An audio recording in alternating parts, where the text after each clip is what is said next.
Good morning, natural gas. It's Monday, April 13, 2026. I'm Tim Beggins, president of Elk Trading Company, and this is the top news for natural gas.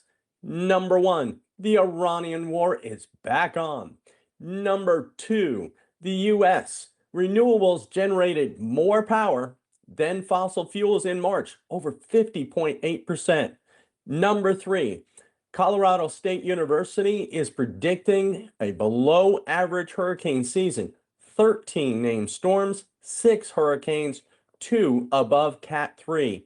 And number 4, the Super El Nino is beginning to form. Let's turn to the spot May contract. Currently, we're trading at 267.20, up 2.4 cents or 0.91%. And as you can see here, we got a little bit of a push up with the Iran war continuing. Natural gas got a little bit of a lift as the rest of the energy complex moved higher, but it's just not yet breaking out. Why? Well, we still got some rolling going on in the energy ETFs moving out of May into the July contract. So that's keeping some sell pressure on the frontier for at least the next day or so. But as you can see, the RSI is trying to turn to the upside. So we're hoping here that we could start moving toward the 13-period exponential moving average, which today comes in at 279.90.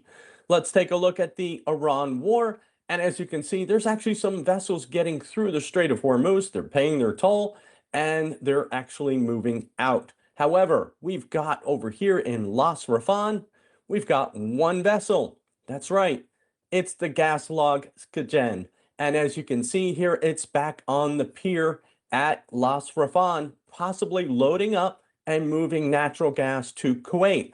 Kuwait has plenty of oil, but no natural gas, or very little. So it needs natural gas from Qatar.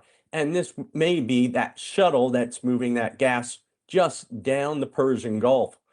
And what else is going on? Well, we've got the HLC Eagle, and the Sea Eagle is expected to make landfall sometime between April 20th and 22nd. And this is picking up the first cargo from Golden Pass LNG. As you can see right now, it is northeast of Puerto Rico. It still has a few days to get into the Gulf, U.S. Gulf. And as you can see here, the reported ETA is April the 22nd.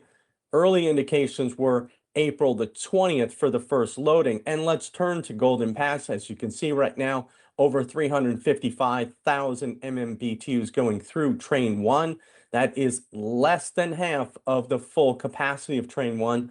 800 to 850,000 MMBTUs for each train at Golden Pass. The next train should be online about 6 to 9 months later. Originally, it's supposed to be every 6 months, but because their EPC contractor, Zachary, went under, things have been delayed. What else is going on? Well, here's the forecast for Super El Nino. That's right. We've got almost 93% probability that we'll be in El Nino conditions by October, November, and December. What does this mean? We're in neutral conditions now and rapidly moving to El Nino conditions by this summer. What does that mean? It means that it's typically warmer for the U.S. between Texas and the Pacific Northwest. It's normal in the Southeast, and it's cooler in the Northeast. And let's take a look at the hourly chart right now. Currently, the May contract is pushing back down again toward the daily pivot, which comes in today at 265.5. So as you can see, we got above first resistance, but could not get above second resistance, which came in at 271.60. Right now, the RSI is pointing lower, so we're looking for a test of 265.5, see if we can stabilize and start getting some positive bullish news, but weather isn't going to be one of those factors.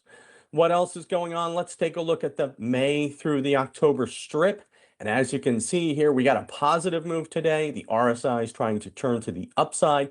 We've got this large descending wedge. That's typically bullish.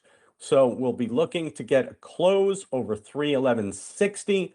Once we have that for the May through October strip, we can start projecting further upside, but we need help from Mother Nature.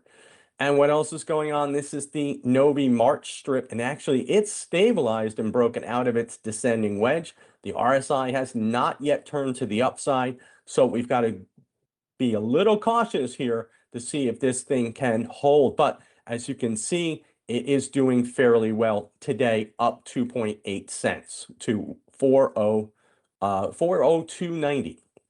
How about the temperature outlook? Well, it's above normal from parts of eastern Texas all the way over into Florida and up into the Ohio Valley. This is for April the 20th through the 26th. As you can see here, we go through the forecast period. Let's start at the beginning. And it's warm all the way back up into the Great Lakes, New England. This is from Texas all the way over to Florida. We do see some sporadic 90-degree temperatures in South Carolina, parts of Georgia and Florida. And we do get close to that in parts of South Texas. But overall, mild spring temperatures for much of the country, especially the Great Lakes and the Northeast at this time. What else is going on here? Well, let's take a look at ERCOT.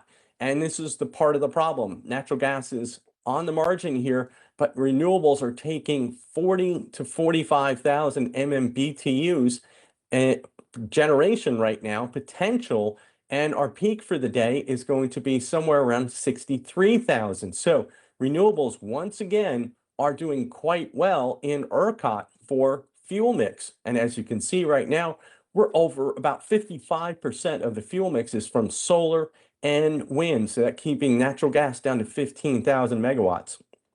How about Europe?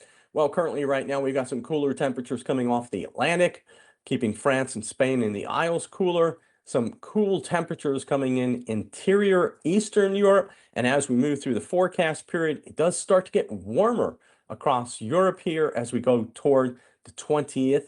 And then it starts getting cooler, and it does get much below right here in parts of Greece, Italy, and then we start seeing some even more cool temperatures start pushing in to Germany, France, Poland as we get into April 25th and 26th. And so this keeps going all the way through the forecast period, which is April 29th or 28th, excuse me.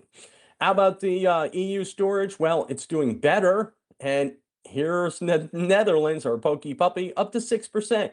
Today's injection day. And it's injection day every day all the way through October of this year. So they've got a long way to go. Keep it up. How about Asia? Well, it's just fairly mild. As you can see here, it's mostly normal as we go through the forecast period. We do see some cooler temperatures coming in at times, but it's not sustained, getting a little cooler in parts of Korea and Japan, but not by much, and some parts of Eastern China. But overall, normal. How about the U.S. nuclear fleet? Well, we're currently right now at 19.6 gigawatts that are offline for maintenance and refueling. And it's the northern tier reactors here, Fermi, Gina, excuse me, and Seabrook are all down at this time. Again, we're going to keep a careful eye on Palisades up here in Michigan. This is supposed to be turned around from decommissioning. It's supposed to come online in the first half of 2026. We'll see if that actually occurs. How about the tropics? Well, we're all talking about super El Ninos and an active hurricanes, or excuse me, below normal hurricane season. And here's why part of that may be even more below normal. The Saharan air layer or dust. This is going to inhibit hurricane formation. It's right in that zone. Now, we're still about a month and a half away from the start of the Atlantic hurricane season, but the Saharan air layer is very, very active the last week. How about stocks? Well, overall, we're getting a little bit of a push up here, somewhat green. Behind me, Magnolia is up almost 1% or a little bit over 1%. Our laggards here, BKV, CRK, basically the natural gas stock, CNX is up just marginally at 0.28%. So again, recapping here, for the spot May natural gas contract, we're up 2.7 cents to 2.675, and it is trying to turn to the upside on the RSI. So right now, we've still got some roll pressure here from the energy ETFs, but we really don't have too much support from weather yet. Let's hope this thing is going to stabilize and move higher as the temperatures start to soar into summer. Let us know your thoughts in the comment section below. Please hit that like and subscribe button. Thanks for listening. We'll see you tomorrow.